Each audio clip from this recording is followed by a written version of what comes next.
નરેન્દ્ર મોદીની, કેમ કે હવે ટૂંક જ સમયમાં તેઓ ત્યાં પહોંચી જવાના છે અને જે ઘડીની રાહ જોતા હતા તે ઘડી આવી પહોંચશે. મેટ્રો ફેઝ 2નું લોકાર્પણ થશે, લોકો માટે આને ખુલ્લી મૂકવામાં આવશે. આ એક મોટો પ્રસંગ છે, એટલે સ્વાભાવિક રીતે કોઈ આ ઘટિત ઘટના ન બને તેના માટે સુરક્ષાને લઈને પણ પૂરતો બંદોબસ્ત ત્યાં કરવામાં આવ્યો હશે. કયા પ્રકારનું આયોજન ત્યાં આગળથી આપની આસપાસથી સામે આવી રહ્યું છે, ઉદય?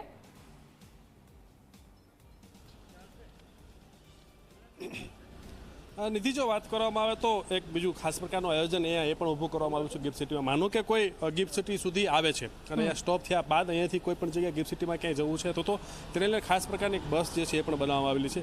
એના વિશે આપણે વાત કરીશું. અહીંયાનો જે સ્ટાફ છે, શું નામ છે આપનું, પહેલાં પરિચય આપશો? મારું નામ તેજસ વાઘેલા છે અને હું વર્ધે મોબિલિટી ટીમમાંથી છું, એનો ડિરેક્ટર અને CEO છું. અને અમે લોકો EV ચાર્જર્સ, AC ચાર્જર્સ અને DC ચાર્જર્સ, ફાસ્ટ ચાર્જર્સ માટેનું કામ કરીએ છીએ મેક ઇન ઇન્ડિયા અંતર્ગત. અને અર્બન સ્ફિયર સાથે જોડાઈ અને અમે લોકો એક બસનું નિર્માણ કર્યું છે જે કમ્પ્લીટલી EV બસ છે, જે PME બસ સેવાની અંતર્ગત આખા ગિફ્ટ સિટીની અંદરની પેરીફરીમાં ફરશે, કે જે લોકો મેટ્રો સ્ટેશનથી ઉતરશે ત્યાંથી થઈ અને અલગ અલગ લોકેશન, અલગ અલગ જગ્યા ઉપર એ લોકો જઈ શકશે અને અહીંયા આગળ આવી શકશે. અને આ આખી સેવા નિઃશુલ્ક 5 વર્ષ સુધી સરકાર અને નિભાવ ખર્ચ લેવાની છે અને 5 વર્ષ સુધી આ ચાલશે. સવારે 5 કલાક અને સાંજે 5 કલાક એવી રીતે અહીં આવનારા દરેક વર્કર્સને લાભ મળે અને ટ્રાન્સપોર્ટેશન્સને કોમ્યુટનો કોઈ પ્રોબ્લેમ ના થાય એ પ્રમાણે આખી આ સિસ્ટમ ગોઠવવામાં આવી છે. આવી 2 બસની સેવા ચાલુ થશે અને એના પછી બીજી 2 બસની સેવા ચાલુ થશે કે જે SEG એરિયામાં ફરશે અને DTA એરિયામાં અલગથી ફરશે ગિફ્ટ સિટીની અંદર. શું બસ જે છે એ કયા પ્રકારની બનાવવામાં આવેલી છે, બીજી શું વ્યવસ્થાઓ જે કરવામાં આવેલી છે?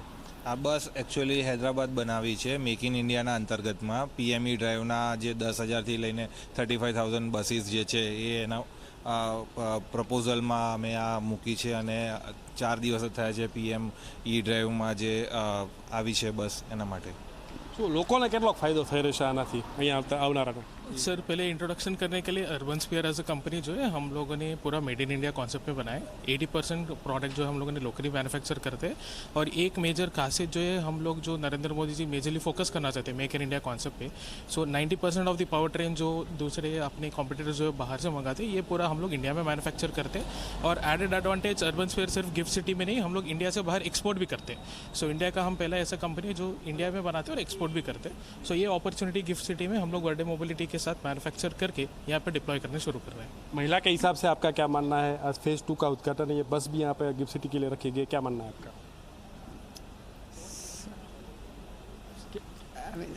I can speak in English. Yes, yes. Yeah. What did you ask? Women empowerment. How is it going to benefit? Yeah. So basically today, if you look at compared to the traditional vehicles and electric vehicles, it's very easy to operate. And earlier it says, driving of the heavy vehicles or the commercial vehicles is meant for men. So here it's not only women can drive. Being part of this journey, I was of feeling even women can get into this kind of vehicle manufacturing and others and can able to set a new path. Thank you બેન.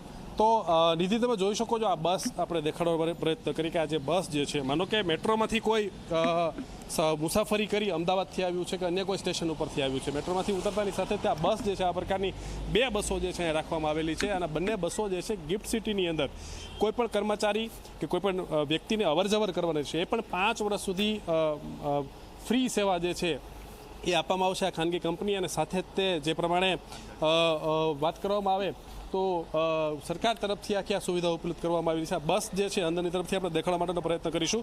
એટલે માત્ર metro તો નો લાભ અહીંયા લોકોને મળશે જ નહીં, પરંતુ સાથે સાથે આ બસ જે છે એની અંદરની મુસાફરીનો લાભ પણ જે છે લોકોને મળી રહેશે. તો આ પ્રકારે આખી સગવડ જે છે એ લોકો માટે, કારણ કે ક્યાંક ને ક્યાંક જે પ્રમાણે મુસાફરી અમદાવાદ અને ગાંધીનગર વચ્ચેની જે છે 25 થી 26 કિલોમીટર સુધીની રહેતી હોય છે અને આ મુસાફરીને લઈને જ તે લોકો કંટાળી ના જાય, પોતાના ડેસ્ટિનેશન સુધી કે પોતાના સ્થળ સુધી કામના પહોંચવાનું હોય છે તો સરળતાથી પહોંચી શકે એ માટેની આખી સગવડ જે છે સરકાર તરફથી ઊભી કરવામાં આવેલી છે. તો આ બસની સાથે સાથે મેટ્રો ફેઝ 2નું ઉદ્ઘાટન જે છે એની સાથે લોકોને આ બસનો લાભ પણ જે છે ક્યાંક ને ક્યાંક મળશે. અને હવે થોડા સમયની અંદર જ જે પ્રમાણે સમયની જો વાત કરવામાં આવે તો 1:45નો સમય સેક્ટર 1થી વડાપ્રધાન નરેન્દ્ર મોદીનું ઉદ્ઘાટન કરવાનો હતો, ત્યારબાદ અહીંયા સુધી પહોંચશે અને અહીંયા બાદ જે છે ગાંધીનગરનું કાર્યક્રમ પૂર્ણ થયા બાદ GMDC અમદાવાદ ખાતે પહોંચવાના છે વડાપ્રધાન નરેન્દ્ર મોદી. નિધિ. બિલકુલ થી ઉદય અને સપના જોડાયેલા રજૂ ફરીથી આપની